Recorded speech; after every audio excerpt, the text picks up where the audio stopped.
It's almost 11 o'clock in the morning, guys. Lumabas na kami ng bahay. We're heading now to Antipolo. Pupunta ako sa school ng anak ko para kunin yung kanyang mga credentials para mag-enroll na siya. Pero guys, wrong timing ang aming paglabas. Terrific na, guys. Pero siguro dito lang yung sa Felix Avenue. Pag nandun na kami sa Sumbrong Highway going to Antipolo, pag nakalagpas kami ng Masinag, ay magmasinag ba tayo? Ay hindi pala. Tawag ito? Sumulong. Sumulong Highway lang pala kami.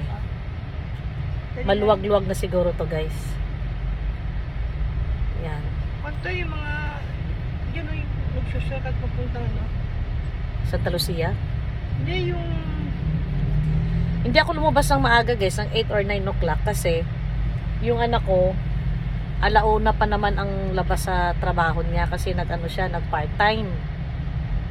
So, tinansya ko lang yung oras. 10 to 11 ang akyat namin.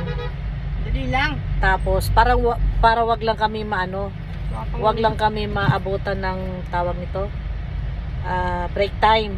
Kasi alam mo naman, private, nagbe-break time yan. Kaya tinansya ko lang 10 to 11 kami aakyat. So, sabihin natin 1 hour, so pababa na may tamang-tama, pagbaba namin, dadaanan na lang namin siya sa kanyang trabaho. Pipick upin na lang namin siya kasi ang alam ko, nagdala na siya ng damit pang bihis. So, after nyan, diretso na kami sa UST para mag-enroll.